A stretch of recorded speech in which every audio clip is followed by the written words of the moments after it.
DC Multiverse! How's it going, super friends? Welcome back to my channel. Another fabulous day to make a video indeed, and today I'd like to share with you my review of the McFarlane Toys DC Multiverse Rebirth Superman action figure. Previously, this era of Superman has been created in figure form by DC Collectibles in their Icons action figure line, and also from Mattel in their DC Multiverse action figure line. The packaging for this one is the same as the rest. Black, white, and blue action figure box, while the side of the box has the name of the character and the era they're from. In this case, it's Superman Rebirth. And the back has an image of the action figure that we know will be the trading card, and other figures that have been released in the series. All out of the package, we can see that the figure came with not only the trading card that I previously mentioned, but also an action figure flight base that Superman is currently hovering on. The trading card's imagery is actually one of the promo images that was previously seen online to, well, promote this action figure. And the back has a data file for Kal-El, the last son of Krypton, which, as usual, you can pause to read if you'd like to. The flight stand is just the same as all the rest, so I'm not going to go into that one very much, but the figure itself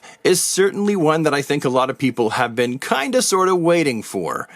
As currently you're looking at, it's a nice color of blue, so it's definitely got that going for it. And it's a Superman figure that's been made on the much larger, buffer Superman buck with two fists and double-jointed elbows, which a lot of fans really wanted. Now, up close and in hand, we can see there definitely is at least one thing that fans have been slightly annoyed about, and that would be the boots area. The Rebirth Superman has boots that actually have the red going all the way up into a point, which they've painted here. However, we can see the sculpt for these is just the classic Superman boots. Still, McFarlane Toys has done a fantastic job in recreating a comic-accurate version of Superman's diamond-centered belt area, and also the snazzy shiny S that is buried deep within the plastic of Superman's chest. With the face sculpt for this Superman actually being exactly the same as the previous one. Completely the same sculpted detail, only this one has been definitely painted very differently. This Superman's cheeks are toned and more rosy, and his eyes have been painted with the actual retina and pupil. I will say one thing that is kind of wonky about this Superman is his cape. I do like the fact that it's actually a softer rubber than the previous Superman's cape, which is good. No S on the back. There really should be an S back there. No S.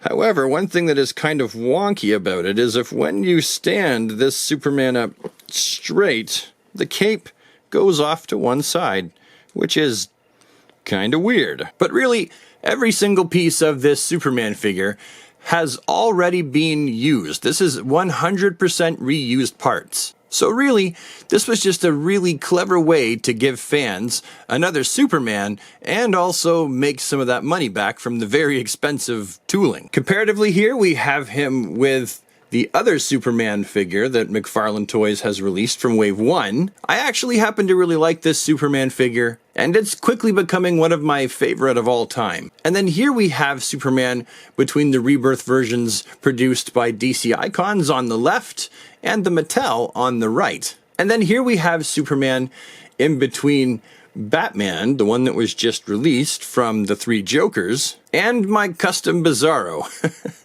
Which is actually built on the infected Superman body with a bunch of parts swapped back and forth between the infected Superman and the Bizarro figure. Now, as for how articulated this guy is, he'll be the same as the previous infected Superman and Bizarro, that being the ball joint in the torso that has a really satisfying range of motion there, and then also the waist has that full 360 articulation with the rubber trunks not really getting in the way that much, so that's really satisfying.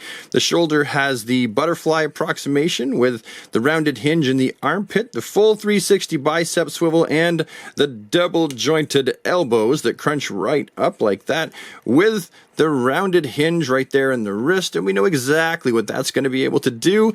The head itself is going to be on that ball peg, and when you combine the torso with the neck articulation, you're looking at a Superman who can get into a great flight pose. And there's a look at what he's got down there below the belt. It's the same as always, very, very articulate as always. You've also got A little bit like that. Really not that much with this figure, but he does have double jointed knees that crunch right up, as well as the rounded joints in the ankles, the toe articulation, giving it a combined spin, pivot, and toe crunch. So what do I think about this Superman? Am I happy I managed to get my hands on him, or do I think he's nothing more than a Superman-shaped piece of plastic trash? Well, although technically everything is eventually going to be trash at some point, I certainly wouldn't classify this Superman as trash. I actually think it's a very good attempt at Rebirth Superman, aside from the top of the boots. You know I'm gonna customize this one, my first one, into a more classic Superman, so look for that in a future video perhaps. And for some of you, the Rebirth era Superman is your absolute favorite, and I certainly think that he would be worth your time and effort to track down. So yeah, I really do like this Superman figure, and I certainly do enjoy the very large body buck. As much as I don't despise the slender one, this one also looks very, very good. Not to mention, he has more than enough articulation for someone like me, and probably at least just enough for someone who is a hardcore action figure photography fan. So do I recommend him? Absolutely. I say if you see him hanging on the pegs, go get him, bring him home, add him to your collection. He'll look fantastic on your action figure shelf. But with that, I'm done, so have yourself a super awesome, fantastic DC day, and I will see you with the next one. Bye for now.